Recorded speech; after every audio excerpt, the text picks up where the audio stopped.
Soulslike as a genre keeps getting bigger and more popular with every year passing. And despite what some people say that there are too many of them, people who like them can never have enough. So if you are one of those people like me, seems like we have a lot to look forward to for 2026 with a lot of Souls-like coming to our way. So in this video, I am going to make a list about those Souls-like games that we know are coming out in the future, so you can keep an eye out for them. Now, some of these titles may stretch on the definition of what you consider a Souls-like, since the term has become more broader these days since the days of Dark Souls. And if they are not up to your alley, rest assured, there will be other titles in this list that you're definitely going to like. I will try my best not to accidentally give away any major spoilers. And now, without further ado, a very happy new year to you, and here are the Souls likes that are coming out in 2026 and beyond. Another world snuffed from existence. Starting the year with a non-FromSoft but a Bandai Namco Souls-like, we have Code Vein 2 coming out on January 30th, 2026. Sequel to the very anime Souls-like Code Vein, this game distinct itself by having flashy combats that might remind you of Devil May Cry a little bit. The first game was very cutscene heavy, which is unusual for a Souls-like game. Code Vein also has a companion system where other characters will join you on your journey and help you fight as well, which also makes it similar to a more traditional RPG as well. Another great thing about Code Vein was it had a really great character creation system, which I am very much hoping would return for 2. This game is very different than what you imagine a Souls-like would look like. There is a demo available for the first Code Vein on Steam, which I would recommend giving a try before you go buy 2.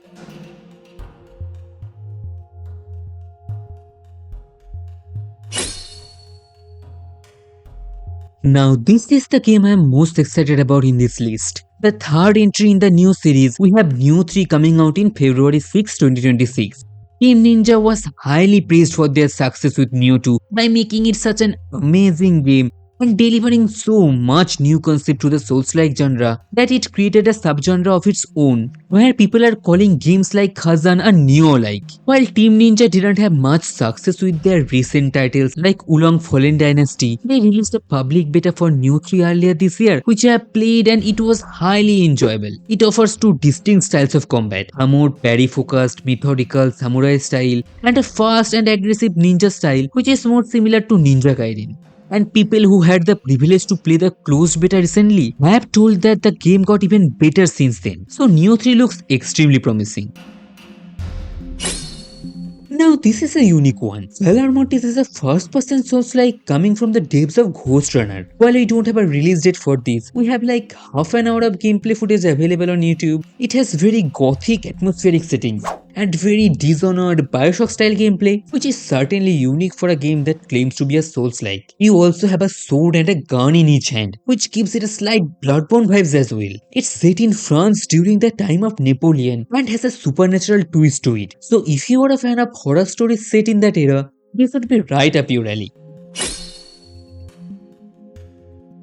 What if Bloodborne had assault rifles and was heavy metal inspired instead of goth? That was the first feeling that came to me when I watched the trailer for Mortal Shell 2. I was immediately caught off guard by how good the atmosphere looks in this game. It feels like Dark Souls went through the emo phase but was cool instead of cringe. The combat looked absolutely brutal, and a lot of the games fail to make you feel the impact of your hit, but I could feel it here with every animation. The bosses looked absolutely amazing. There are so many enemy varieties already in the trailer. Although I have to mention, while it looked amazing, the first game was also praised for its atmosphere. It was also heavily criticized for its non-consistent combats and parry timings. So I would keep an cautious eye out before jumping in day 1 to buy it.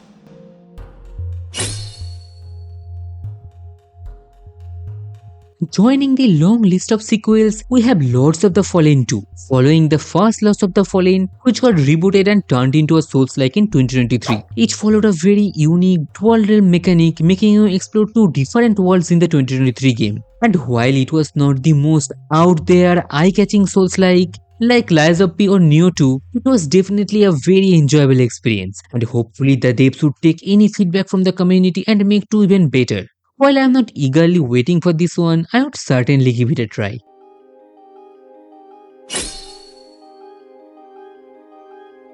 This one looks very intriguing and has a really beautiful art style that makes it immediately stand out than the others. Inspired by the Divine Comedy and playing as Dante, and no, not the one from Devil May Cry, exploring the levels of hell sound like an extremely fun concept for a Souls-like settings. And while I don't have too much knowledge about the Divine Comedy, what I have learned about it from other media references, if they can nail it, it will most certainly be another gem like Lies of P. Also, according to the devs, this game will have procedurally generated dungeons to make them not repetitive, which can be a double-edged sword when it comes to how good they are actually going to be. We don't know too much about the game, and it is from a new studio whose only other game was received with pretty mixed reactions. But I would like to stay optimistic and hope they have learned from their mistakes they have made in the past and can deliver something truly good.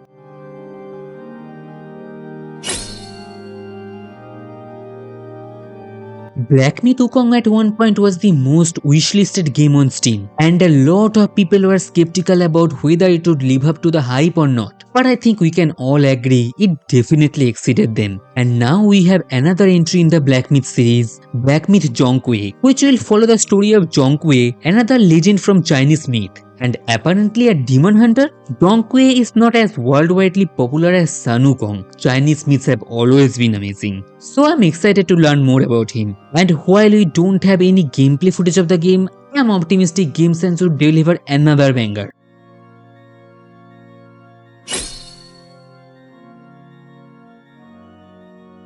I am profoundly confused with this title. According to the dev of the game himself, this is a Souls-like training sim, so like aim lab but for Souls games? It is definitely a weird concept for a Souls-like. It has the looks and vibes of a mecha game and not set in a gothic, European or medieval settings. You can even create and mix your weapons and armors like you are creating a mech for yourself. And apparently, it is also going to have a boss rush roguelike mode where you can fight all the bosses back to back. I would wait to get more information on this game to decide whether I am going to buy or not.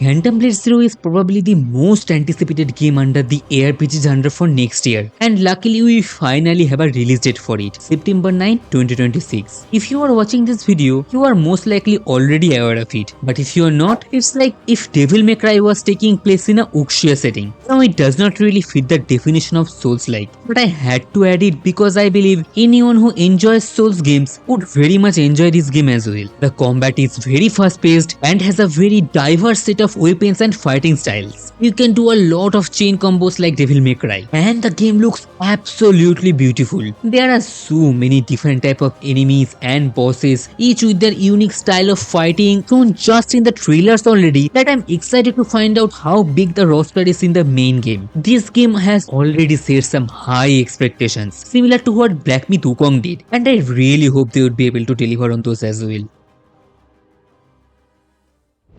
Now those were the games we had the most information on.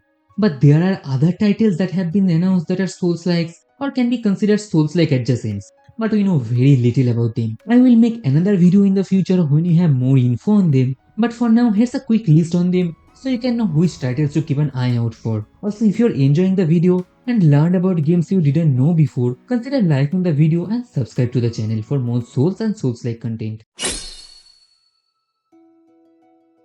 Relic the First Guardian looks like a dark fantasy action RPG where you're basically this lone warrior facing off against giant monsters in a ruined world. We don't know too much yet, but the boss designs looks really cool and very Souls-like.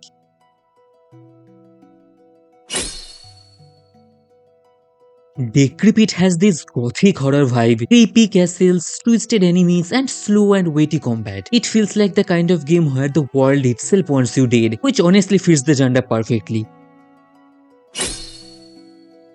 Project the Perceiver is a super stylish Chinese action game with very fast sword combat and dramatic animations. It mixes martial arts with dark fantasy themes. While you still don't know much about the story, the gameplay already looks insane. This one throws you into a dark world full of myth-inspired monsters, and you basically hunt and fight these terrifying creatures. It looks very much aimed at people who like methodical combat and heavy atmosphere. Vindictus Defying Fate is inspired by the old Vindictus MMO, but goes for a more grounded, Souls-like approach with brutal melee combat and big fantasy bosses.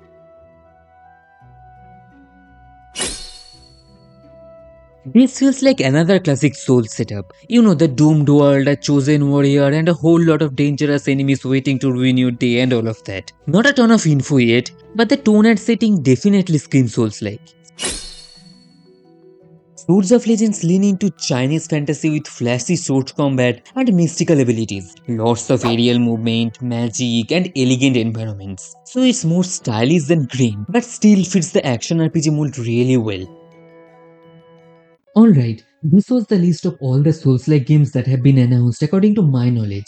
Let me know which one you are most hyped for, or if I missed any hidden gems that I should check out. 2025 has been a great year for gaming.